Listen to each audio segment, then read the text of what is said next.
ਸਤਿ ਸ਼੍ਰੀ ਅਕਾਲ ਜੀ। ਤੁਸੀਂ ਦੇਖ ਰਹੇ ਹੋ ਪੰਜਾਬ ਮੇਲ USA TV। ਮੈਂ ਹਾਂ ਵਰੁਣ ਕੌਰ ਮਾਨ। ਪ੍ਰੋਗਰਾਮ ਖਬਰ ਜੰਕਸ਼ਨ ਨਰਿੰਦਰ ਸਿੰਘ ਸੱਤੀ ਜੀ ਸਟੂਡੀਓ 'ਚ ਪਹੁੰਚ ਚੁੱਕੇ ਨੇ। ਕਰਦੇ ਹਾਂ ਖਬਰਾਂ ਦੇ ਉੱਤੇ ਚਰਚਾ ਸ਼ੁਰੂ। ਬਹੁਤ ਸਵਾਗਤ ਜੀ ਆਇਆਂ ਨੂੰ ਇੱਕ ਵਾਰੀ ਫਿਰ ਤੋਂ ਸਟੂਡੀਓ ਦੇ ਵਿੱਚ ਜੀ।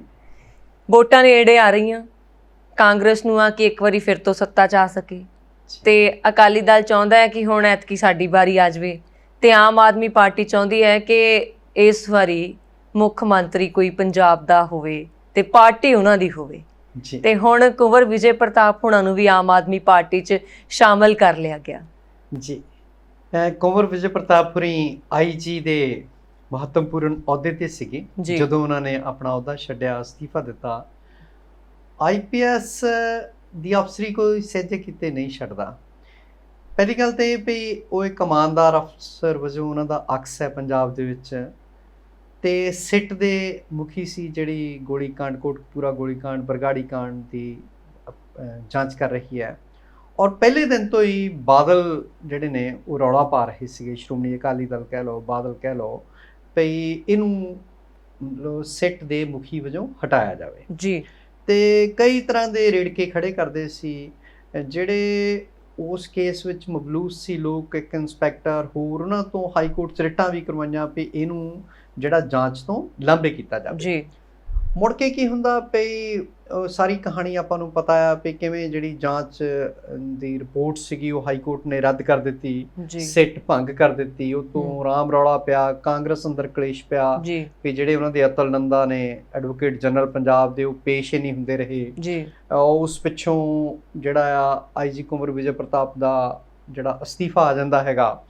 ਤੇ ਪਹਿਲਾਂ ਤੋਂ ਕਿਆਸ ਰਹੀਆਂ ਸੀ ਵੀ ਉਹ ਕਾਂਗਰਸ 'ਚ ਰਲ ਜਾਣਗੇ ਜਾਂ ਕਿਸੇ ਹੋਰ ਪਾਰਟੀ 'ਚ ਜਾਣਗੇ। ਮੁੱਖ ਦੀ ਗੱਲ ਪਈ 2 ਦਿਨ ਪਹਿਲਾਂ ਅੰਮ੍ਰਿਤਸਰ ਦੇ ਵਿੱਚ ਅਚੇਚੇ ਆਏ ਨੇ ਅਰਵਿੰਦ ਕੇਜਰੀਵਾਲ ਹੁਰੀ, ਦਿੱਲੀ ਦੇ ਮੁੱਖ ਮੰਤਰੀ, ਤੇ ਉਹਨਾਂ ਨੂੰ ਸ਼ਾਮਲ ਕਰਕੇ ਗਏ ਨੇ ਜੀ। ਦੂਸਰਾ ਇਹ ਪਈ ਜਿਹੜੇ ਅਕਾਲੀ ਆ ਉਹਨਾਂ ਨੇ ਖਾਸ ਕਰਕੇ ਰੌਲਾ ਪਾਇਆ ਵੀ ਸਾਨੂੰ ਤਾਂ ਪਹਿਲਾਂ ਹੀ ਪਤਾ ਸੀ ਇਹ ਸਿਆਸੀ ਬੰਦਾ ਹੈਗਾ ਤੇ ਜਿਹੜੀ ਇਹਦੀ ਸਾਰੀ ਜਾਂਚ ਸੀਗੀ ਉਹ ਸਿਆਸਤ ਤੋਂ ਪ੍ਰੇਰਿਤ ਸੀ ਜੀ। ਤਲਵੀਰ ਗਿੱਲ ਦੀ ਅਗਵਾਈ 'ਚ ਅਕਾਲੀ ਦਲ ਦੇ ਵਰਕਰਾਂ ਨੇ ਏਅਰਪੋਰਟ ਦੇ ਬਾਹਰ ਰਾਜਾ ਸੰਸੀ ਅੰਮ੍ਰਿਤਸਰ ਜਿਹੜਾ ਗੁਰੂ ਰਾਮਦਾਸ ਹਵਾਈ ਅੱਡਾ ਆ ਉੱਥੇ ਗੋ ਬੈਕ ਦੇ ਨਾਅਰੇ ਲਾਏ, ਵਿਰੋਧ ਕੀਤਾ। ਇਸੇ ਤਰ੍ਹਾਂ ਸ਼ਹਿਰ ਦੇ ਵਿੱਚ ਕਾਂਗਰਸੀਆਂ ਨੇ ਵੀ ਕੇਜਰੀਵਾਲ ਦਾ ਵਿਰੋਧ ਕੀਤਾ, ਹੋਰਡਿੰਗ ਲਾਏ। ਜਦੋਂ ਉਹਨਾਂ ਦਾ ਕਾਫਲਾ ਸਰਕਟ ਹਾਊਸ ਲਾਗੇ ਪਹੁੰਚਦਾ ਤੇ ਉੱਥੇ ਗੋ ਬੈਕ ਦੇ ਨਾਅਰੇ ਲਾਏ ਔਰ ਇਸ ਤਰ੍ਹਾਂ ਕਾਲੀਆਂ ਝੰਡੀਆਂ ਦਿਖਾਉਂਦੇ ਨੇ।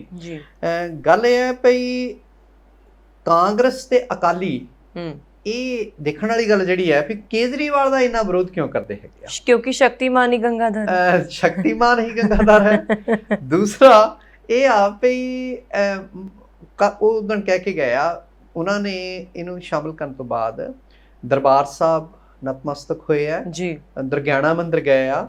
ਔਰ ਦੁਰਗਿਆਣਾ ਮੰਦਿਰ ਜਿਹੜੇ ਬੜੇ ਫਾਇਰ ਬ੍ਰਾਂਡ ਲੀਡਰ ਗਿਣੇ ਜਾਂਦੇ ਨੇ, ਲਕਸ਼ਮੀ ਕਾਂਤਾ ਚਾਵਲਾ ਹੋਰੀ, ਉਹ ਵੀ ਉਹਨਾਂ ਨੂੰ ਮਿਲੇ ਨੇ, ਉਹਨਾਂ ਦੇ ਪੈਰੀਂ ਹੱਥ ਲਾਇਆ ਕੇਜਰੀਵਾਲ ਸਾਹਿਬ ਨੇ ਜੀ। ਪਿਛਲੀ ਵਾਰੀ ਵੀ ਜਦੋਂ ਆਈ ਸੀ ਤਾਂ ਸਰਕਟ ਹਾਊਸ ਲਕਸ਼ਮੀ ਕਾਂਤਾ ਚਾਵਲਾ ਚੇਚਾ ਉਹਨਾਂ ਨੂੰ ਮਿਲ ਕੇ ਗਏ ਸੀ ਜੀ। ਜਿਹੜੀਆਂ ਉਹ ਮੋਟੇ ਤੌਰ ਤੇ 2 ਗੱਲਾਂ ਕਰਕੇ ਗਏ ਆ, ਉਹ ਇਹ ਆ ਵੀ ਇੱਕ ਤਾਂ ਉਹਨਾਂ ਨੇ ਇਹ ਇਸ਼ਾਰਾ ਕੀਤਾ ਵੀ ਪੰਜਾਬ ਦਾ ਜਿਹੜਾ ਅਗਲਾ ਮੁੱਖ ਮੰਤਰੀ ਉਹ ਇੱਕ ਸਿੱਖ ਹੋਵੇਗਾ। ਉਹ ਸਿੱਖ ਕੌਣ ਹੋਵੇਗਾ? ਭਗਵੰਤ ਮਾਨ ਹੋਵੇਗਾ ਜਾਂ ਪਤਾ ਨਹੀਂ ਕੱਲ ਨੂੰ ਨਵਜੋਤ ਸਿੱਧੂ ਹੋਰੀ ਹੀ ਆਪ 'ਚ ਸ਼ਾਮਲ ਹੋ ਕੇ ਉਹੀ ਸਿੱਖ ਚਿਹਰਾ ਜਿਹੜਾ ਮੁੱਖ ਮੰਤਰੀ ਦਾ ਬਣ ਜਾਂਦਾ। ਅੱਛਾ, ਤੁਹਾਨੂੰ ਲੱਗਦਾ ਹੈ ਕਿ ਨਵਜੋਤ ਸਿੰਘ ਸਿੱਧੂ ਹੁਣੀ ਆ ਸਕਦੇ ਆਪ 'ਚ? ਕੋਈ ਵੱਡੀ ਗੱਲ ਨਹੀਂ, ਸਿਆਸਤ ਵਿੱਚ ਸੰਭਵ ਹੁੰਦਾ। ਦੂਸਰਾ ਜਿਹੜੀਆਂ ਸਿਆਸੀ ਸਮੀਕਰਨਾਂ ਆ ਕਦੋਂ ਕੀ ਹੋ ਜਾਂਦਾ ਉਹ ਸਦਾ ਹੀ ਸੰਭਵ ਹੁੰਦਾ ਤੇ ਕੋਈ ਵੱਡੀ ਗੱਲ ਨਹੀਂ, ਕੱਲ ਨੂੰ ਸਿੱਧੂ ਹੋਰੀ ਇੱਧਰ ਆ ਜਾਣ, ਹਨਾ।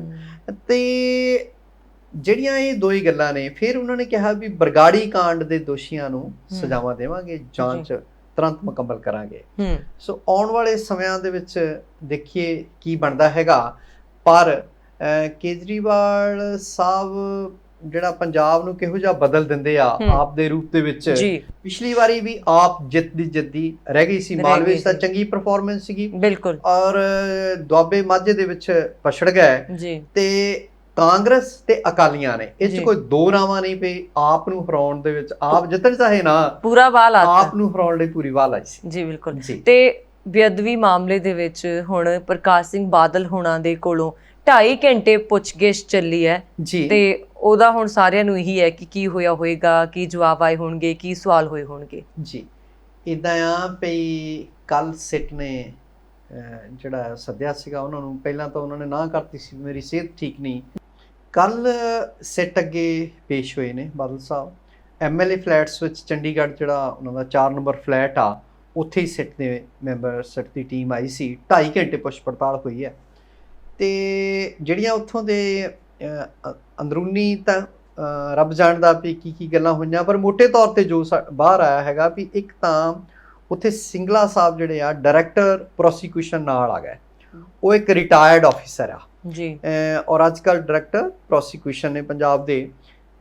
ਬਾਦਲ ਸਾਹਿਬ ਨੂੰ ਪਹਿਲਾ ਸਵਾਲ ਹੀ ਸਿੰਗਲਾ ਸਾਹਿਬ ਨੇ ਕੀਤਾ ਜੀ, ਤੇ ਬਾਦਲ ਸਾਹਿਬ ਕਹਿੰਦੇ, ਸਵਾਲ ਸੀ ਭਈ ਕੋਟਕਪੂਰਾ ਦੇ ਵਿੱਚ ਗੋਲੀ ਚਲਾਉਣ ਦਾ ਹੁਕਮ ਕਿਹਨੇ ਦਿੱਤਾ। ਬਾਦਲ ਸਾਹਿਬ ਦਾ ਜਿਵੇਂ ਸਟਾਈਲ ਆ, ਕਹਿੰਦੇ ਕਾਕਾ ਜੀ ਤੁਸੀਂ ਕੌਣ ਹੋ। ਉਹ ਕਹਿੰਦੇ ਭਈ ਮੈਂ ਡਾਇਰੈਕਟਰ ਪ੍ਰੋਸੀਕਿਊਸ਼ਨ ਆ। ਕਹਿੰਦੇ ਵੀ ਤੁਸੀਂ ਤਾਂ ਇੱਕ ਸੇਵਾ ਮੁਕਤ ਅਧਿਕਾਰੀ ਆ, ਤੁਸੀਂ ਤਾਂ ਸਿੱਟ ਦੇ ਵਿੱਚ ਸ਼ਾਮਲ ਹੀ ਨਹੀਂ, ਤੁਸੀਂ ਕਿੱਦਾਂ ਆ ਗਏ ਇੱਥੇ। ਅੱਛਾ, ਇਹ ਤਾਂ ਹਾਈ ਕੋਰਟ ਦੇ ਹੁਕਮਾਂ ਦੀ ਉਲੰਘਣਾ ਆ। ਸੋ ਉਹ ਚੁੱਪ ਕਰਕੇ ਠੰਡੇ ਹੋ ਕੇ ਬੈਠ ਗਏ। ਫਿਰ ਅਗਰਵਾਲ ਸਾਹਿਬ ਸੀਗੇ ਜਾਂ ਹੋਰ ਜਿਹੜੇ ਆ ਆਫੀਸਰ ਸਾਹਿਬਾਨ ਨੇ 2.5 ਘੰਟੇ ਪੁੱਛ ਪੜਤਾਲ ਕੀਤੀ ਭਈ ਗੋਲੀ ਕਿਵੇਂ ਚੱਲੀ, ਹੁਕਮ ਕਿਹਨੇ ਦਿੱਤੇ। ਅਕਾਲੀ ਦਲ ਤਾਂ ਕਹਿ ਰਿਹਾ ਵੀ ਇਹ ਸਿਆਸਤ ਤੋਂ ਪ੍ਰੇਰਿਤ ਆ ਜੋ ਹੁਣ ਤੱਕ ਦੀ ਜਾਂਚ ਹੋਈ ਆ ਜੀ। ਵਿਰੋਧੀ ਧਿਰ ਕਹਿੰਦੀ ਆ ਵੀ ਸਿੱਧੇ ਤੌਰ ਤੇ ਜੋ ਘਟਨਾਵਾਂ ਵਾਪਰੀਆਂ ਨੇ ਬਰਗਾੜੀ ਦੇ ਵਿੱਚ, ਕੋਟਕਪੂਰਾ ਦੇ ਵਿੱਚ, ਉਹਦੇ ਲਈ ਮੁੱਖ ਮੰਤਰੀ ਸੂਬੇ ਦਾ ਜ਼ਿੰਮੇਵਾਰ ਹੈ ਤੇ ਗ੍ਰਹਿ ਮੰਤਰੀ, ਉਹ ਦੋਵੇਂ ਪਿਓ ਪੁੱਤ ਨੇ, ਠੀਕ ਹੈ ਜੀ। ਸੋ ਅੱਗੇ ਵੀ ਪੇਸ਼ ਹੋਏ ਸੀ ਪਿਛਲੀ ਵਾਰੀ ਵੀ, ਪਰ ਤੁਸੀਂ ਦੇਖੋ ਵੀ ਕਿੱਥੇ ਜੋਰਾ ਸਿੰਘ ਕਮਿਸ਼ਨ ਬਣਦਾ, ਕਿੱਥੇ ਜਸਟਿਸ ਰਣਜੀਤ ਸਿੰਘ ਕਮਿਸ਼ਨ ਬਣਦਾ, ਕਿੱਥੇ ਸਿੱਟ ਦੂਜੀ ਤੀਜੀ ਸਿੱਟ ਬਣ ਗਈ ਹੈ ਜੀ। ਸੋ ਇਹਦੇ ਵਿੱਚੋਂ ਕੀ ਨਿਕਲਣਾ ਹੈਗਾ, ਕੀ ਨਹੀਂ ਨਿਕਲਣਾ, ਇਹ ਰੱਬ ਜਾਣਦਾ ਜੀ। ਪਰ ਜਿੱਦਾਂ ਕਾਂਗਰਸ ਸਰਕਾਰ ਨੂੰ ਮੌਜੂਦਾ ਪੰਜਾਬ ਦੀ ਨੂੰ ਨਮੋਸ਼ੀ ਝੱਲਣੀ ਪਈ ਆ ਬਰਗਾੜੀ ਕਾਂਡ ਦੀ ਜਾਂਚ ਦੇ ਮੁੱਦੇ ਦੇ ਉੱਤੇ, ਉਹਦੇ 'ਚ ਮੈਨੂੰ ਲੱਗਦਾ ਵੀ ਇਹ ਜ਼ਰੂਰ 2-4 ਬੰਦਿਆਂ ਨੂੰ ਨੱਥੀ ਕਰਨਗੇ। ਕੋਈ ਵੱਡੀ ਗੱਲ ਨਹੀਂ, ਸਜ਼ਾਵਾਂ ਵੀ ਦੇ ਦੇਣ ਜਾਂ ਜੇਲ੍ਹਾਂ 'ਚ ਵੀ ਡੱਕ ਦੇਣ। ਇੱਕ ਕਹਿੰਦੇ ਆ ਕਿ ਹਰਪਾਲ ਚੀਮਾ ਤੇ ਕੈਪਟਨ ਦੀ ਸਾਂਝ ਵੀ ਹੈ ਆਪਸ ਦੇ ਵਿੱਚ, ਇਸੇ ਕੇਸ ਦੇ ਨਾਲ ਸੰਬੰਧਿਤ ਗੱਲਾਂ ਹੋ ਰਹੀਆਂ ਜਿਹੜੀਆਂ। ਦੇਖੋ ਇਹ ਕਿਆਸ ਰਾਈਆਂ ਨੇ। ਹਰਪਾਲ ਚੀਮਾ ਹੋਰੀ ਵਿਰੋਧੀ ਧਿਰ ਦੇ ਆਗੂ ਨੇ ਜੀ, ਆਪ ਦੇ ਮਤਲਬ ਟੀਮ ਲੀਡਰ ਨੇ ਵਿਧਾਨ ਸਭਾ ਦੇ, ਤਾਂ ਜਾਤੀ ਸਾਂਝ ਤਾਂ ਹੋ ਸਕਦੀ ਆ, ਪਰ ਅੰਦਰ ਖਾਤੇ, ਕਿਉਂਕਿ ਕਈ ਵਾਰੀ ਤੁਹਾਡੀ ਨਿੱਜੀ ਦੋਸਤੀ ਹੋ ਸਕਦੀ ਆ ਕਿਸੇ ਨਾਲ ਜੀ, ਪਰ ਸਿਆਸੀ ਹਿੱਤ ਅੱਡ ਹੋ ਸਕਦੇ ਆ ਜੀ। ਇਸ ਤਰ੍ਹਾਂ ਦੀ ਗੱਲ ਤਾਂ ਹੋ ਸਕਦੀ ਆ, ਪਰ ਮੈਨੂੰ ਇਦਾਂ ਨਹੀਂ ਲੱਗਦਾ ਵੀ ਹਰਪਾਲ ਚੀਮਾ ਹੋਰੀ ਤੇ ਜਿਹੜੇ ਕੈਪਟਨ ਅਮਰਿੰਦਰ ਸਿੰਘ ਹੋਰੀ ਆਪਸ ਵਿੱਚ ਰਲੇ ਹੋਏ ਆ। ਇਦਾਂ ਦਾ ਮੇਰਾ ਤਾਂ ਘੱਟੋ ਘੱਟ ਕੋਈ ਅੰਦਾਜ਼ਾ ਹੈ ਨਹੀਂ ਜੀ। ਤੇ ਅਗਲੀ ਖਬਰ ਨੌਕਰੀਆਂ ਦੇ ਨਾਲ ਜੁੜੀ ਹੋਈ ਹੈ। ਜਦੋਂ ਸਰਕਾਰ ਨੇ ਸੱਤਾ ਦੇ ਵਿੱਚ ਆਉਣਾ ਸੀ ਤੇ ਇਹ ਗੱਲ ਸਾਰਿਆਂ ਨੂੰ ਕਹੀ ਗਈ ਸੀ, ਤੁਹਾਨੂੰ ਇੰਨੀਆਂ ਨੌਕਰੀਆਂ ਦਿੱਤੀਆਂ ਜਾਣਗੀਆਂ, ਵਾਅਦੇ ਕੀਤੇ ਗਏ ਸੀ, ਕਿਉਂਕਿ ਸਾਡੇ BEd MAd ਟੀਚਰਸ ਆ ਜਿਹੜੇ ਉਹ ਝੋਨਾ ਲਾ ਰਹੇ ਆ, ਕੋਈ ਇੱਟਾਂ ਦੇ ਪੱਠਿਆਂ ਤੇ ਕੰਮ ਕਰ ਰਿਹਾ। ਸਾਰਿਆਂ ਨੂੰ ਇੱਕ ਉਮੀਦ ਜਾਗੀ ਸੀ ਕਿ ਹਾਂ ਹੁਣ ਸਾਨੂੰ ਨੌਕਰੀ ਮਿਲੂਗੀ, ਪਰ ਹੋਇਆ ਕਿ ਨੌਕਰੀ ਮਿਲ ਗਈ ਕਰੋੜਾਂ ਦੇ ਮਾਲਕਾਂ ਨੂੰ ਔਰ ਸਿਆਸਤ ਗਰਮਾ ਗਈ। ਬਿਲਕੁਲ ਤੁਹਾਡੀ ਗੱਲ ਠੀਕ ਹੈ। ਜਿੰਨੀ ਦੋ ਜਿਹੜੀਆਂ ਨੌਕਰੀਆਂ ਆ, ਪਹਿਲੀ ਗੱਲ ਤਾਂ ਸਤਨਾਮ ਬਾਜਵਾ ਹੋਰੀ 1987 ਦੇ ਵਿੱਚ ਉਹਨਾਂ ਦੀ ਡੈਥ ਹੁੰਦੀ ਆ ਜੀ। ਗਾਂ ਉਹਨਾਂ ਦੇ ਬੇਟੇ ਪ੍ਰਤਾਪ ਬਾਜਵਾ, ਫਤਿਹ ਚੰਦ ਬਾਜਵਾ, MLA MP, ਕਿੰਨਾ ਰਾਜ ਭਾਗ ਮਾਣਿਆ ਮੌਜੂਦਾ MP ਨੇ ਪ੍ਰਤਾਪ ਬਾਜਵਾ ਹੋਰੀ, ਤੇ ਵੱਡੇ ਜ਼ਿਮੀਂਦਾਰ ਨੇ ਜੀ। ਉਸ ਪਿੱਛੋਂ ਜਿਹੜੇ ਰਾਕੇਸ਼ ਪਾਂਡੇ ਹੋਰੀਆਂ, ਉਹਨਾਂ ਦੇ ਪਿਤਾ ਜੀ ਜਿਹੜੇ ਉਹ ਅੱਤਵਾਦੀਆਂ ਨੇ ਮਾਰੇ ਆ ਜੀ, ਉਹ ਤਾਂ ਗੱਲ ਹੋ ਗਈ। ਗਾਂ ਪੋਤਾ ਤਾਂ ਉਦੋਂ ਜੰਮਿਆ ਵੀ ਨਹੀਂ ਸੀਗਾ ਜਦੋਂ ਉਹ ਜਿਹੜਾ ਦਾਦਾ ਮਾਰ ਦਿੱਤਾ ਗਿਆ, ਤੇ ਹੁਣ 35 ਸਾਲ ਬਾਅਦ ਪੋਤੇ ਨੂੰ ਨੌਕਰੀ ਮਿਲ ਰਹੀ ਆ ਜੀ। ਇਸੇ ਤਰ੍ਹਾਂ 87 ਤੋਂ ਤੁਸੀਂ ਦੇਖ ਲਓ 13-1 ਤੇ 21-1, 34 ਸਾਲ ਬਾਅਦ ਫਤਿਹ ਜੰਗ ਬਾਜਵੇ ਦੇ ਬੇਟੇ ਨੂੰ ਨੌਕਰੀ ਦਿੱਤੀ ਜਾ ਰਹੀ ਆ ਜੀ। ਪਹਿਲਾਂ ਤਾਂ ਸੀਗਾ ਵੀ ਇੱਕ ਨੂੰ DSP ਬਣਾਇਆ ਜਾਵੇ ਫਤਿਹ ਜੰਗ ਬਾਜਵਾ ਦੇ ਬੇਟੇ ਨੂੰ ਜੀ, ਔਰ ਜਿਹੜੇ ਰਾਕੇਸ਼ ਪਾਂਡੇ ਦਾ ਬੇਟਾ ਆ ਜੀ ਉਹਨੂੰ ਤਹਿਸੀਲਦਾਰ ਬਣਾਇਆ ਜਾਵੇ। ਫਿਰ ਥੋੜਾ ਜਿਹਾ ਰੌਲਾ ਰੱਪਾ ਪਿਆ ਤੇ ਇੱਕ ਅਹੁਦਾ ਘਟਾਈ ਕਰਕੇ ਵੀ ਇੱਕ ਨੂੰ ਇੰਸਪੈਕਟਰ ਬਣਾਤਾ ਜਾਵੇ ਜੀ, ਇੱਕ ਨੂੰ ਨਾਇਬ ਤਹਿਸੀਲਦਾਰ ਜੀ। ਪਹਿਲੀ ਗੱਲ ਤਾਂ ਪਾਰਟੀ ਅੰਦਰੋਂ ਹੀ ਵਿਰੋਧ ਹੋਇਆ। ਤ੍ਰਿਪਤ ਰਜਿੰਦਰ ਬਾਜਵਾ ਹੋਰੀ ਜੀ, ਸੁਖਜਿੰਦਰ ਰੰਧਾਵਾ ਹੋਰੀ, ਨਵਜੋਤ ਸਿੱਧੂ ਹੋਰੀ, ਪ੍ਰਗਟ ਸਿੰਘ ਹੋਰੀ, ਚੰਨੀ ਹੋਰੀ ਹਰੇਕ ਜਿਹੜੇ ਸੀਨੀਅਰ ਜੂਨੀਅਰ ਐਮਐਲਏ ਜਾਂ ਵਜ਼ੀਰ ਨੇ ਉਹਨਾਂ ਨੇ ਇਹਨਾਂ ਦਾ ਵਿਰੋਧ ਕੀਤਾ। ਬਾਦਲਾਂ ਨੇ ਕਿਹਾ, ਸੁਖਬੀਰ ਬਾਦਲ ਦਾ ਬਿਆਨ ਆਇਆ ਵੀ 87 ਚ ਜਦੋਂ ਸਤਨਾਮ ਬਾਜਵਾ ਮਰਦਾ ਹੈ, ਫਤਿਹ ਜੰਗ ਬਾਜਵੇ ਦਾ ਪਿਓ, ਵੀ ਉਹ ਅੱਤਵਾਦੀਆਂ ਨੇ ਤਾਂ ਮਾਰਿਆ ਹੀ ਨਹੀਂ, ਉਹ ਤਾਂ ਸੋਨੇ ਦੇ ਸਮਗਲਰਾਂ ਦਾ ਇਹਨਾਂ ਦੀ ਆਪਸੀ ਰੰਜਿਸ਼ ਦੇ ਵਿੱਚ ਗੈਂਗਵਾਰ ਕਹਿ ਲਓ ਉਸ ਵੇਲੇ ਦੀ, ਜਾਂ ਕਹਿ ਲਓ ਭਈ ਉਹ ਨਿੱਜੀ ਕਿੜ ਕੱਢਣ ਲਈ ਜਿਹੜੀਆਂ ਦੋ ਤਰ੍ਹਾਂ ਉਹ ਤਾਂ ਉਹਦੀ ਲਪੇਟ ਚਣ ਕੇ ਮਾਰੇ ਗਿਆ। ਠੀਕ ਹੈ, ਤੇ ਉਹਨਾਂ ਦਾ ਨਿੱਜੀ ਵਿਰੋਧ ਸੀਗਾ ਹਮਲਾਵਰਾਂ ਦੇ ਨਾਲ, ਤੇ ਉਹ ਕਹਿੰਦੇ ਵੀ ਇਹ FIR ਦੇ ਵਿੱਚ ਦਰਜ ਆ। ਹੁਣ ਪਿਛਲੇ ਦਿਨੀ ਰਜ਼ੀਆ ਸੁਲਤਾਨਾ ਜਿਹੜੇ ਮਲੇਰਕੋਟਲੇ ਤੋਂ ਮੰਤਰੀ ਨੇ, ਉਹਨਾਂ ਨੇ ਦੇਖੋ, ਇੱਕ ਮੰਤਰੀ ਜਦੋਂ ਕਹਿੰਦਾ ਭਈ FIR ਚ ਦਾ ਦਰਜਾ ਵੀ ਉਹ ਨਿੱਜੀ ਵਿਰੋਧ ਦੇ ਵਿੱਚ ਮਾਰੇ ਗਏ ਆ, ਤੇ ਉਹਦੇ ਬਾਵਜੂਦ ਇੰਨੇ ਵਿਰੋਧ ਦੇ ਬਾਵਜੂਦ ਕੈਪਟਨ ਸਾਹਿਬ ਨੇ ਦੋਹਾਂ ਨੂੰ ਨੌਕਰੀ ਦੇ ਦਿੱਤੀ। ਹੁਣ ਅਗਲੀ ਗੱਲ ਸੁਣੋ, ਤੇ ਪ੍ਰਤਾਪ ਬਾਜਵਾ ਹੋਰੀ ਜਿਹੜੇ ਫਤਿਹ ਜੰਗ ਬਾਜਵਾ ਦੇ ਵੱਡੇ ਭਰਾ ਆ, ਉਹਨਾਂ ਨੇ ਰਕੇਸ਼ ਪਾਂਡੇ ਹੋਰਾਂ ਨੂੰ ਤੇ ਆਪਣੇ ਭਰਾ ਨੂੰ ਕਿਹਾ ਵੀ ਭਾਈ ਤੁਸੀਂ ਨਾ ਇਹ ਜਿਹੜੀਆਂ ਨੌਕਰੀਆਂ ਦੀ ਪੇਸ਼ਕਸ਼ ਆ ਨਰਮੀ ਦੇ ਨਾਲ ਵਾਪਸ ਮਤਲਬ ਠਕਰਾ ਦਿਓ। ਠੀਕ ਹੈ, ਭਈ ਇਹ ਨੌਕਰੀਆਂ ਤੁਸੀਂ ਲਵੋ ਨਾ। ਜਦੋਂ ਇਸ ਹੱਦ ਤੱਕ ਵਿਰੋਧ ਹੋ ਰਿਹਾ ਹੋਵੇ, ਸੋਸ਼ਲ ਮੀਡੀਆ ਤੇ ਨੌਜਵਾਨ ਜਿਹੜੇ ਆ ਉਹ ਵੱਖ-ਵੱਖ ਪੋਸਟਾਂ ਪਾ ਰਹੇ ਆ ਭਈ ਅਸੀਂ ਇੰਨੇ ਪੜ੍ਹੇ ਲਿਖੇ ਆ, ਸਾਨੂੰ ਤਾਂ ਨੌਕਰੀਆਂ ਦੇ ਨਹੀਂ ਰਹੇ। ਬਿਲਕੁਲ, ਤੇ ਇਹ ਚਹੇਤਿਆਂ ਨੂੰ ਇਹ ਵੀ ਆਇਆ ਵੀ 3 ਕਰੋੜ ਦੀ ਗੱਡੀ 'ਚ ਤਾਂ ਫਤਿਹ ਜੰਗ ਬਾਜਵਾ ਦਾ ਬੇਟਾ ਫਿਰਦਾ, ਉਹ ਥਾਣੇ 3 ਕਰੋੜ ਦੀ ਗੱਡੀ ਲੈ ਕੇ ਜਾਇਆ ਕਰੂਗਾ। ਸੋ ਫਿਰ ਕੋਈ ਬੇਰੁਜ਼ਗਾਰ ਆ, ਉਹ ਕਹਿੰਦਾ ਵੀ ਮੇਰਾ ਜਿਹੜਾ ਪਿਓ ਆ ਉਹ ਮਰਿਆ ਸੀਗਾ, ਤੇ ਕਈ ਬੇਰੁਜ਼ਗਾਰ ਟੈਂਕੀਆਂ ਤੇ ਚੜੇ ਹੋਏ, ਟੈਂਕੀਆਂ ਤੇ ਅਜੇ ਵੀ ਚੜੇ ਆ। ਠੀਕ ਹੈ, ਮਰਨਹਾਰ ਹੋਏ ਪਏ ਨੇ, ਰੋਜ਼ ਡਾਂਗਾ ਫੇਰਦੇ ਬੇਰੁਜ਼ਗਾਰਾਂ ਦੇ, ਗ੍ਰਿਫਤਾਰੀਆਂ ਹੁੰਦੀਆਂ ਨੇ। ਇੱਕ ਬੇਰੁਜ਼ਗਾਰ ਨੇ ਸੋਸ਼ਲ ਮੀਡੀਆ ਤੇ ਬੜੀ ਟ੍ਰੋਲਿੰਗ ਹੋ ਰਹੀ ਆ ਸਰਕਾਰ ਦੀ, ਭਈ ਉਹਦਾ ਪਿਤਾ ਮਰ ਜਾਂਦਾ ਤੇ ਸਰਕਾਰ ਉਹਨੂੰ ਕਹਿੰਦੀ ਆ ਭਈ ਇਹ ਹੁਣ ਬਹੁਤ ਦੇਰ ਹੋ ਚੁੱਕੀ ਆ, ਇਸ ਕਰਕੇ ਤੈਨੂੰ ਨੌਕਰੀ ਨਹੀਂ ਦਿੱਤੀ ਜਾ ਸਕਦੀ। ਉਹ ਕਹਿੰਦਾ ਉਦੋਂ ਤਾਂ ਮੈਂ 64 ਸਾਲਾਂ ਦਾ ਸੀਗਾ, ਜਦੋਂ ਮੈਂ ਵੱਡਾ ਹੋਇਆ ਪੜ੍ਹਿਆ, ਉਹ MA PhD ਤੱਕ ਵਿਦਿਆਰਥੀ ਪੜ੍ਹਿਆ ਆ, ਸਰਕਾਰ ਉਹਨੂੰ ਨੌਕਰੀ ਨਹੀਂ ਦੇ ਰਹੀ। ਸੋ ਇਸ ਤਰ੍ਹਾਂ ਜਿਹੜੇ ਬੇਰੁਜ਼ਗਾਰ ਆ ਉਹ ਸੋਸ਼ਲ ਮੀਡੀਆ ਤੇ ਸਰਕਾਰ ਦੀ ਜਿੰਨੀ ਕਰਕਰੀ ਇਹ 2 ਨੌਕਰੀਆਂ ਦੇਣ ਦੇ ਵਿੱਚ ਹੋਈ ਆ, ਇੰਨੀ ਸ਼ਾਇਦ ਹੋਰ ਮੁੱਦਿਆਂ ਤੇ ਵੀ ਨਹੀਂ ਹੋਈ। ਜੀ, ਤੁਸੀਂ ਦੇਖ ਰਹੇ ਹੋ ਪ੍ਰੋਗਰਾਮ ਖਬਰ ਜੰਕਸ਼ਨ। ਪ੍ਰੋਗਰਾਮ ਦੇ ਵਿੱਚ ਚਰਚਾ ਇਸੇ ਤਰ੍ਹਾਂ ਚੱਲਦੀ ਰਹੇਗੀ। ਮਿਲਦਾ ਹੈ ਇੱਕ ਬ੍ਰੇਕ ਤੋਂ ਬਾਅਦ। Takhar urgent care and family medicine, doctor Paramjit Singh Takhar MD, जो हमेशा तुहाडी सेवा विच हाजिर रहिंदे ने। हर तरह की बीमारी का इलाज कराउण लई सैक्रामेंटो दे तजर्बेकार डॉक्टर परमजीत सिंह तक्खर MD नाल संपर्क करो। ये तुहाडी गल बड़े ध्यान नाल सुणदे ने ते भरोसेयोग इलाज करदे ने। पंजाबियां 'च हरमन प्यारे डॉक्टर परमजीत सिंह तक्खर हर तरह की इंश्योरेंस भी लैंदे ने। ये पंजाबी, हिंदी ते इंग्लिश विच गल करदे ने। Paramjit Singh Takhar DOT, non DOT physicals, breath alcohol testing, pre employed physical आदि दियां सेवावां भी दिंदे ने। हमेशा याद रखो, सैक्रामेंटो दे मशहूर डॉक्टर परमजीत सिंह तक्खर। अज ही अपनी अपॉइंटमेंट बनाओ। We accept medical card and cash पे। अज ही फोन करो 916 688 88 88 916 688 8888 8191 Timberlake Way, 400 Sacramento, California 95823। Break ਤੋਂ ਬਾਅਦ ਇੱਕ ਵਾਰੀ ਫਿਰ ਤੋਂ ਤੁਹਾਡਾ ਸਾਰਿਆਂ ਦਾ ਬਹੁਤ-ਬਹੁਤ ਸਵਾਗਤ। ਪ੍ਰੋਗਰਾਮ ਖਬਰ ਜੰਕਸ਼ਨ, ਮੈਂ ਬਰੁਨ ਕੌਰ ਮਾਨ ਤੇ ਖਬਰਾਂ ਦੇ ਉੱਤੇ ਚਰਚਾ ਕਰਨ ਦੇ ਲਈ ਸਾਡੇ ਨਾਲ ਸਟੂਡੀਓ ਦੇ ਵਿੱਚ ਨਰਿੰਦਰ ਸਿੰਘ ਸੱਤੀ ਜੀ। ਸੱਤੀ ਜੀ, ਦਿੱਲੀ ਟੂ ਅੰਮ੍ਰਿਤਸਰ ਜਾਂ ਅੰਮ੍ਰਿਤਸਰ ਤੋਂ ਦਿੱਲੀ ਕਹਿ ਲਈਏ, ਕਟੜਾ ਐਕਸਪ੍ਰੈਸ ਵੇ, ਇਹ ਵੀ ਮਾਮਲਾ ਬਹੁਤ ਗਰਮਾਇਆ ਹੋਇਆ, ਕੀ ਕਹੋਗੇ? ਕਟੜਾ ਅੰਮ੍ਰਿਤਸਰ ਐਕਸਪ੍ਰੈਸ ਹਾਈਵੇ ਜਿਹੜਾ ਹੈ ਨਾ, ਦਿੱਲੀ ਅੰਮ੍ਰਿਤਸਰ ਕਟੜਾ ਐਕਸਪ੍ਰੈਸ ਹਾਈਵੇ, ਦਰਅਸਲ ਉਹ ਮਾਤਾ ਵੈਸ਼ਨੋ ਦੇਵੀ ਦੇ ਲਈ ਸਰਕਾਰ ਨੇ ਬਣਾਇਆ ਹੈਗਾ ਜੀ। ਪੰਜਾਬ ਚੋਂ ਲੰਘਦਾ ਹੈ। ਪਹਿਲਾਂ ਤਾਂ ਮਾਲਵੇ ਦੇ ਜ਼ਿਮੀਂਦਾਰਾਂ ਨੇ ਸਭ ਤੋਂ ਪਹਿਲਾਂ ਉਹਨਾਂ ਨੇ ਵਿਰੋਧ ਸ਼ੁਰੂ ਕੀਤਾ ਜੀ। ਜਿਹੜੇ ਸਰਵੇ ਵਾਲੀਆਂ ਟੀਮਾਂ ਆਉਂਦੀਆਂ ਸੀਗੀਆਂ ਉਹਨਾਂ ਨੂੰ ਫੜ ਕੇ ਬੰਦੀ ਵੀ ਬਣਾ ਕੇ ਰੱਖਿਆ, ਕਿਤੇ ਕਿਤੇ ਕੁੱਟਮਾਰ ਵੀ ਸੁਣਨ ਦੇ ਵਿੱਚ ਆਈ ਜੀ। DC ਸੰਗਰੂਰ ਦਾ ਦਫ਼ਤਰ ਵੀ ਘੇਰ ਰੱਖਿਆ ਜ਼ਿਮੀਂਦਾਰਾਂ ਨੇ ਜੀ। ਇਸੇ ਤਰ੍ਹਾਂ ਪਿੱਛੇ ਕਪੂਰਥਲੇ ਡਿਪਟੀ ਕਮਿਸ਼ਨਰ ਜਿਹੜੇ ਉਹਨਾਂ ਨੇ ਪ੍ਰਧਾਨਗੀ ਕੀਤੀ ਸੀ, ਸੰਤ ਸੀਚੇਵਾਲ ਵੀ ਸ਼ਾਮਲ ਹੋਏ ਸੀ ਜੀ। ਤੇ ਇਹ ਰਾਹ ਜਿਹੜਾ ਆ ਕਿਤੇ ਕਿਤੇ ਸੇਮ ਦਾ ਕਾਰਨ ਵੀ ਬਣੂਗਾ ਜੀ। ਠੀਕ ਹੈ, ਜ਼ਮੀਨਾਂ ਅੱਗੇ ਮਾਰੂ ਨੇ, ਤਾਂ ਜੇ ਸੇਮ ਆਉਂਦੀ ਆ ਤਾਂ ਬਿਲਕੁਲ ਜਿਹੜੀ ਆ ਉਹ ਫਸਲ ਨਾ ਹੋਣ ਦੇ ਬਰਾਬਰ ਹੋ ਜਾਂਦੀ ਆ।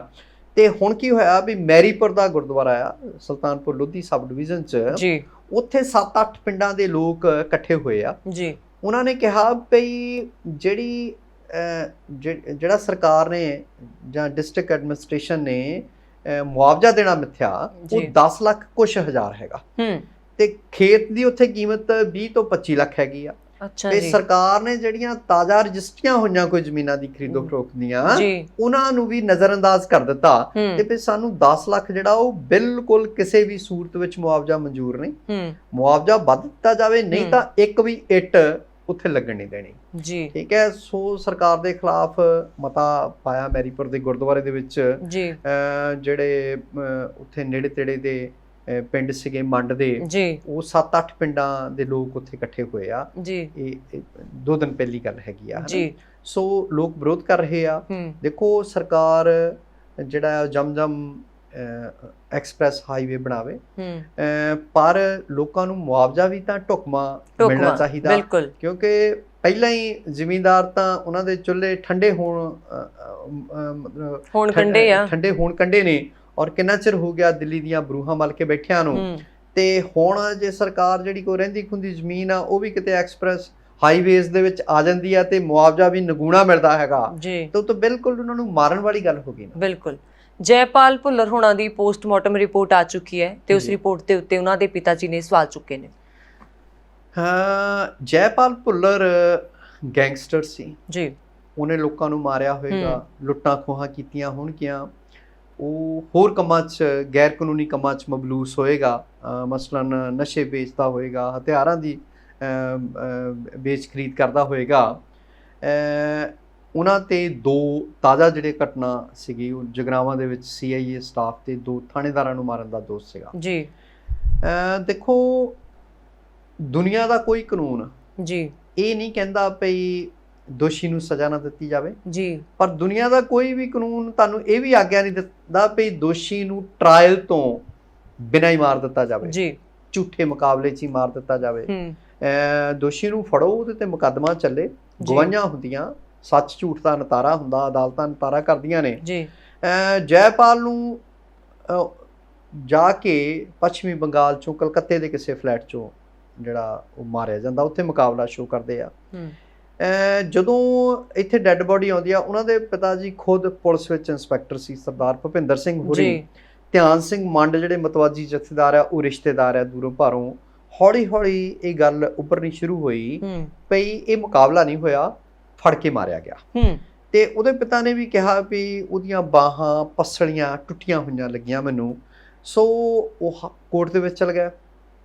ਹਾਈ ਕੋਰਟ ਨੇ ਕਿਹਾ ਵੀ ਜੁਰਿਸਡਿਕਸ਼ਨ ਨਹੀਂ ਬਣਦੀ, ਮੁਕਾਬਲਾ ਕਲਕੱਤੇ ਹੋਇਆ, ਉਹ ਹੁਕਮ ਦੇ ਸਕਦੇ ਆ ਦੁਬਾਰਾ ਪੋਸਟਮਾਰਟਮ ਦਾ। ਫਿਰ ਉਹ ਸੁਪਰੀਮ ਕੋਰਟ ਚਲ ਗਿਆ। ਫਿਰ ਸੁਪਰੀਮ ਕੋਰਟ ਨੇ ਹਦਾਇਤ ਦਿੱਤੀ ਵੀ ਪੋਸਟਮਾਰਟਮ ਦੁਬਾਰਾ ਕਰੇ, PGI ਦੇ ਵਿੱਚ ਪੋਸਟਮਾਰਟਮ ਹੋਵੇ।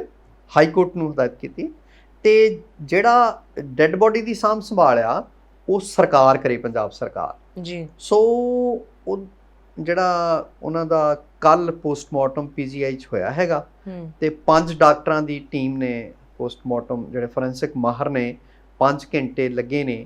ਤਾਂ ਉਹਦੇ ਵਿੱਚੋਂ ਜਿਹੜੀ ਰਿਪੋਰਟ ਆ, ਕਿਉਂਕਿ ਉਹ ਜਨਤਕ ਨਹੀਂ ਹੋਈ ਹੈਗੀ ਵੀ ਕੀ ਹੋਇਆ, ਕਿਉਂਕਿ ਹਾਈ ਕੋਰਟ ਦੇ ਹੁਕਮਾਂ ਤੇ ਹੋਇਆ ਤੇ ਉਹ ਹਾਈ ਕੋਰਟ ਵਿੱਚ ਸੀਲਬੰਦ ਕਰਕੇ ਰਿਪੋਰਟ ਸੌਂਪ ਦਿੱਤੀ ਗਈ ਆ ਜੀ। ਤਾਂ ਜੇ ਕਿਤੇ ਮੰਨ ਲਓ ਇਹ ਮੁਕਾਬਲੇ ਦੀ ਥਾਂ ਫੜ ਕੇ ਮਾਰਿਆ ਹੋਇਆ, ਕੁੱਟਮਾਰ ਕੀਤੀ ਹੋਈ, ਹੱਡ ਪੈਰ ਤੋੜੇ ਹੋਏ, ਤਾਂ ਇਹਦੇ 'ਚ ਬਹੁਤ ਸਾਰੇ ਪੁਲਿਸ ਅਫਸਰ ਜਿਹੜੇ ਆ ਉਹਨਾਂ ਲਈ ਔਖ ਹੋ ਜਾਊਗੀ ਜੀ, ਉਹਨਾਂ ਲਈ ਭਾਰੀ ਪਵੇਗਾ ਜੀ। ਸੋ ਇਹ ਹੁਣ ਰਿਪੋਰਟ ਤੋਂ ਹਾਈ ਕੋਰਟ ਕੀ ਕਹਿੰਦੀ ਆ, ਰਿਪੋਰਟ 'ਚ ਕੀ ਗਿਆ ਹੈਗਾ, ਉਦੋਂ ਤੋਂ ਪਤਾ ਲੱਗੇਗਾ। ਤੇ ਉਹ ਉਸ ਪਿੱਛੋਂ ਜਿਹੜਾ ਅੱਜ ਆ ਜੈਪਾਲ ਭੁੱਲਰ ਦਾ ਫਿਰੋਜ਼ਪੁਰ ਦੇ ਵਿੱਚ ਜਿਹੜਾ ਸੰਸਕਾਰ ਹੋ ਜਾਣਾ ਸੀ ਜੀ। ਹੁਣ ਗੱਲ ਕਰਦੇ ਹਾਂ ਕੋਵੀਸ਼ੀਲਡ ਦੀ ਕਿ 12 ਤੋਂ 16 ਹਫ਼ਤੇ ਦਾ ਵਕਫਾ ਕਿੰਨਾ ਕੁ ਸਹੀ ਹੈ, ਕਿੰਨਾ ਕੁ ਗਲਤ ਹੈ। ਜੇ ਤੁਸੀਂ ਦੂਸਰਾ ਟੀਕਾ ਲਵਾਉਣਾ ਹੋਵੇ, ਦੂਸਰੇ ਟੀਕੇ ਦੀ ਖੇਪ ਲਵਾਉਣੀ ਹੋਵੇ, ਲੋਕਾਂ ਦੇ ਅੰਦਰ ਇਸ ਚੀਜ਼ ਨੂੰ ਲੈ ਕੇ ਹੱਲੇ ਵੀ ਸਵਾਲ ਬਣੇ ਹੋਏ ਆ ਜੀ। ਬਿਲਕੁਲ। ਐਨਐਚਆਈਵੀ ਜਿਹੜੀ ਕੋਵੀਸ਼ੀਲਡ ਆ ਆਪਣੇ, ਇਹ ਸਾਰੇ ਯੂਰਪ ਦੇ ਵਿੱਚ ਤੇ ਹੋਰ ਦੇਸ਼ਾਂ ਦੇ ਵਿੱਚ ਐਸਟਰਾਜੈਨੇਕਾ ਬ੍ਰਾਂਡ ਨੇਮ ਹੇਠ ਜਿਹੜੀ ਉਹ ਲੋਕਾਂ ਨੂੰ ਲਾਈ ਜਾਂਦੀ ਆ। ਕੋਵੀਸ਼ੀਲਡ ਪ੍ਰਮਾਣਿਤ ਦਵਾਈ ਆ ਔਰ ਟਰਸਟਡ ਦਵਾਈ ਆ। ਪਹਿਲਾਂ ਤਾਂ ਕਹਿੰਦੇ ਸੀਗੇ ਵੀ 28 ਦਿਨ ਬਾਅਦ ਜਾਂ 30 ਦਿਨ ਬਾਅਦ ਲੱਗਣੀਆਂ ਜਾਂ 40 ਦਿਨ ਬਾਅਦ ਲੱਗਣੀਆਂ ਜੀ ਫਿਰ ਮੁੜ ਕੇ ਆ ਗਿਆ ਵੀ ਨਹੀਂ ਜੀ ਉਹ ਇੰਨੇ ਹਫ਼ਤਿਆਂ ਬਾਅਦ ਜਿਹੜਾ 12 ਹਫ਼ਤੇ ਤੋਂ 16 ਹਫ਼ਤੇ ਦੈਟ ਮੀਨਸ 3 ਤੋਂ 4 ਮਹੀਨੇ ਜੀ। ਫਿਰ ਸੀਗਾ ਵੀ ਇਹ ਇਦਾਂ ਕਿਉਂ? ਦਰਅਸਲ ਜਦੋਂ ਜਿਹੜੀ ਕੋਈ ਵੀ ਵੈਕਸੀਨੇਸ਼ਨ ਆ ਉਹ ਉਸੇ ਬਿਮਾਰੀ ਦੇ ਕਹਿ ਲਓ ਵੀ ਜਰਮ ਤੁਹਾਡੇ ਸਰੀਰ 'ਚ ਭੇਜੇ ਜਾਂਦੇ ਨੇ ਜੀ। ਤੇ ਜਿਹੜੇ ਜਦੋਂ ਜਰਮ ਅੰਦਰ ਜਾ ਕੇ ਡਿਵੈਲਪ ਹੋ ਜਾਂਦੇ ਆ, ਦਵਾਈ ਵੈਕਸੀਨੇਟ ਕੀਤੀ ਜਾਂਦੀ ਆ, ਉਹ ਅੰਦਰ ਇੱਕ ਜਿਹਨੂੰ ਆਪਾਂ ਕਹਿੰਦੇ ਆ ਵੀ ਐਂਟੀਬਾਡੀਜ਼ ਦੀ ਫੌਜ ਖੜੀ ਹੋ ਜਾਂਦੀ ਸਾਡੇ ਸਰੀਰ ਅੰਦਰ। ਜਦੋਂ ਉਹੀ ਬਿਮਾਰੀ ਬਾਹਰੋਂ ਅਟੈਕ ਕਰਦੀ ਆ ਤੁਹਾਡੇ ਤੇ, ਕੋਈ ਵੀ ਬਿਮਾਰੀ ਹੋਵੇ, ਜਿਵੇਂ ਬੱਚਿਆਂ ਨੂੰ ਆਪਾਂ ਡੀਪੀਟੀ, ਕਾਲੀ ਕਾਂਸੀ, ਹੋਰ ਮਤਲਬ ਪੋਲੀਓ ਬੂੰਦਾਂ ਦਿੰਦੇ ਆ, ਉਹ ਪੋਲੀਓ ਬੂੰਦਾਂ ਕੀ ਆ ਤੁਹਾਡਾ ਐਂਟੀਬਾਡੀਜ਼ ਅੰਦਰ ਜਾ ਕੇ ਬਣ ਜਾਂਦੇ ਨੇ, ਠੀਕ ਹੈ। ਜਦੋਂ ਬਾਹਰੋਂ ਪੋਲੀਓ ਅਟੈਕ ਕਰੂਗਾ ਅੰਦਰਲੇ ਐਂਟੀਬਾਡੀਜ਼ ਦੀ ਫੌਜ ਖੜੀ ਹੋ ਜਾਂਦੀ ਵੀ ਭਾਈ ਅਸੀਂ ਇੱਥੇ ਬੈਠੇ ਆ, ਤੁਹਾਨੂੰ ਆਉਣ ਦੀ ਲੋੜ ਨਹੀਂ। ਸੋ ਇਸ ਤਰ੍ਹਾਂ ਸਾਡਾ ਸਰੀਰ ਉਸ ਬਿਮਾਰੀ ਤੋਂ ਬਚ ਜਾਂਦਾ ਜੀ। ਜਿੰਨਾ ਵਕਫਾ ਵੱਧ ਰੱਖਾਂਗੇ, ਮਾਹਰਾਂ ਦਾ ਇਹ ਕਹਿਣਾ ਆ, ਮੈਡੀਸਨ ਦੇ ਮਾਹਰਾਂ ਦਾ, ਵੀ ਉਹਨੇ ਜਿਹੜੇ ਐਂਟੀਬਾਡੀਜ਼ ਸਰੀਰ ਦੇ ਵਿੱਚ ਵੱਧ ਬਣਦੇ ਆ। ਇਸ ਕਰਕੇ ਉਹਦਾ ਸਮਾਂ ਜਿਹੜਾ ਆ ਹਾਲ ਦੀ ਘੜੀ ਉਹਦੇ ਵਿੱਚ ਕੋਈ ਤਬਦੀਲੀ ਨਹੀਂ ਕੀਤੀ ਜਾਊਗੀ। 12 ਤੋਂ 16 ਹਫ਼ਤਿਆਂ ਦੇ ਦਰਮਿਆਨ ਜਿਹੜੀ ਅਗਲੀ ਡੋਜ਼ ਲੱਗੇਗੀ। ਜਦੋਂ ਵੀ ਜਿਹਨੇ ਲਵਾਈ ਆ, ਉਹ ਤੋਂ 12 ਤੋਂ 16 ਹਫ਼ਤੇ ਬਾਅਦ ਦੈਟ ਮੀਨਸ ਭਈ 3 ਤੋਂ 4 ਮਹੀਨੇ ਦੇ ਦਰਮਿਆਨ ਲੱਗੇਗੀ। ਦੂਸਰਾ ਹੈਗਾ ਕੋਵੈਕਸੀਨ, ਹੈ ਨਾ, ਉਹਦੀ ਮਾਨਤਾ ਦਾ ਚੱਲ ਰਿਹਾ, ਉਹਦੀ ਮਾਨਤਾ ਦਾ ਰੌਲਾ ਹੈਗਾ।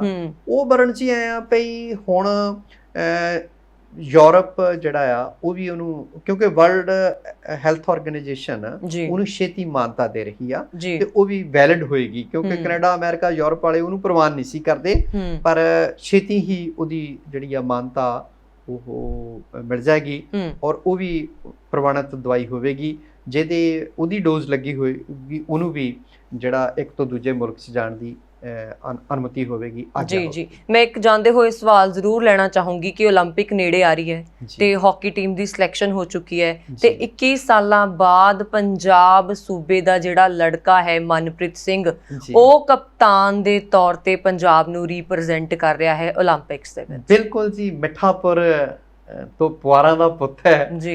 ਮਿੱਠਾਪੁਰ ਨੂੰ ਇੱਕ ਹੋਰ ਸ਼ਰਫ ਹਾਸਲ ਆ, ਮਾਣ ਹਾਸਲ ਆ। ਪ੍ਰਗਟ ਸਿੰਘ ਹੋਰੀ ਫੁੱਲ ਬੈਕ ਖੇਡਦੇ ਫਾਰਵਰਡ ਜਾ ਕੇ ਗੋਲ ਵੀ ਕਰਾਉਂਦੇ ਹੁੰਦੇ ਸੀ। ਭਾਰਤੀ ਟੀਮ ਦੀ ਕਪਤਾਨੀ ਕੀਤੀ ਆ, ਕਈ ਵਾਰੀ ਕਪਤਾਨ ਰਹੇ ਨੇ ਤੇ ਇੰਨੇ ਵਰਿਆਂ ਬਾਅਦ ਮਨਪ੍ਰੀਤ ਦਾ ਉਸੇ ਪਿੰਡ ਤੋਂ 올림픽 'ਚ ਜਾਣਾ, ਹਾਕੀ ਟੀਮ ਦੀ ਕਪਤਾਨੀ ਕਰਨੀ, ਇਹ ਸਾਡੇ ਸਾਰੇ ਪੰਜਾਬੀਆਂ ਲਈ ਮਾਣ ਵਾਲੀ ਗੱਲ ਆ। ਐਤਕੀ 5-7 ਖਿਡਾਰੀ ਇਕੱਲੇ ਜਲੰਧਰ ਦੇ ਜਾ ਰਹੇ ਨੇ ਔਰ ਉਹ ਕਿੱਥੋਂ ਦੇ ਆ? ਖੁਸਰੋਪੁਰ, ਸੰਸਾਰਪੁਰ ਤੇ ਮਿੱਠਾਪੁਰ ਦੇ। ਜਿਹੜਾ ਦੋ ਪਿੰਡ, ਪਹਿਲਾਂ ਸੰਸਾਰਪੁਰ, ਫਿਰ ਕਹਿ ਲਓ ਪਈ ਖੁਸਰੋਪੁਰ ਦੇ ਗੁਰਮੇਲ ਸਿੰਘ ਹੋਰੀ ਸੀ, ਗੁਰਮੇਲ ਰਾਏ ਹੋਰੀ, ਤਾਂ ਮਿੱਠਾਪੁਰ, ਇਹ ਇਸ ਵੇਲੇ ਪੰਜਾਬ ਦੇ ਵਿੱਚ ਹਾਕੀ ਦੀ ਜਿਹੜੀ ਨਰਸਰੀ ਆ ਵਜੋਂ ਹੀ ਗਿਣੇ ਜਾਂਦੇ ਆ। ਤੇ ਨੰਬਰ 1 ਤੇ ਸੰਸਾਰਪੁਰ, ਨੰਬਰ 2 ਤੇ ਮਿੱਠਾਪੁਰ। ਇਹ ਸਾਡੇ ਸਾਰਿਆਂ ਲਈ, ਪੰਜਾਬੀਆਂ ਲਈ ਮਾਣ ਵਾਲੀ ਗੱਲ ਆ ਵੀ ਸਾਡਾ ਪੁੱਤ ਭਰਾ ਜਿਹੜਾ ਆ ਉਹ ਹਾਕੀ ਟੀਮ ਦੀ ਕਪਤਾਨੀ ਕਰ ਰਿਹਾ। ਰੱਬ ਕਰੇ, ਉਹ ਕਹਿੰਦਾ ਮੇਰੀ ਅੱਖ ਤਾਂ ਗੋਲਡ ਤੇ ਆ। ਪਿਛਲੇ ਦਿਨੀ ਉਹਦੀ ਇੰਟਰਵਿਊ ਆਈ ਸੀ, ਤਾਂ ਉਮੀਦ ਕਰਦੇ ਆ ਵੀ ਸ਼ਾਇਦ ਐਤਕੀ ਟੋਕੀਓ 올림픽 ਦੇ ਵਿੱਚ, ਜਿਹੜੀ ਬੜੇ ਚਿਰਾਂ ਬਾਅਦ ਪਿੱਛੇ ਪੈ ਕੇ ਉਡੀਕਦਿਆਂ ਲੋਕ ਬੁੱਢੇ ਹੋ ਗਏ ਆ, ਜਿਹੜੇ 올림픽ੀਅਨ ਨੇ, ਤਾਂ ਮਸੀਂ ਗੇਮਸ ਹੋਣ ਲੱਗੀਆਂ ਤੇ ਰੱਬ ਕਰੇ ਵੀ ਸਾਡੀ ਟੀਮ ਜਿਹੜੀ ਆ ਉਹ ਗੋਲਡ ਜਿੱਤ ਕੇ ਲਿਆਵੇ ਤੇ ਸਾਡੇ ਮਾਣ 'ਚ ਹੋਰ ਇਜ਼ਾਫਾ ਕਰੇ। ਜੀ ਬਿਲਕੁਲ, ਬਹੁਤ ਵਧੀਆ ਹੋਏਗਾ। ਸਾਡੀ ਵੀ ਅੱਖ ਗੋਲਡ ਤੇ ਹੈ, ਅਸੀਂ ਵੀ ਇੰਡੀਅਨ ਹਾਕੀ ਟੀਮ ਨੂੰ, ਸਾਰੀਆਂ ਹੀ ਜਿੰਨੀਆਂ ਵੀ ਸਾਡੀਆਂ ਗੇਮਸ 올림픽ਸ ਦੇ ਵਿੱਚ ਜਾ ਰਹੀਆਂ, ਉਹਨਾਂ ਨੂੰ ਸ਼ੁਭੇਛਾਵਾਂ ਦਿੰਦੇ ਆ। ਤੁਸੀਂ ਪ੍ਰੋਗਰਾਮ ਦੇ ਵਿੱਚ ਆਏ, ਖਬਰਾਂ ਦੇ ਉੱਤੇ ਚਰਚਾ ਕੀਤੀ, ਆਪ ਜੀ ਦਾ ਬਹੁਤ ਬਹੁਤ ਸ਼ੁਕਰੀਆ ਤੇ ਪਿਆਰੇ ਦਰਸ਼ਕੋ ਤੁਹਾਡਾ ਵੀ ਸ਼ੁਕਰੀਆ।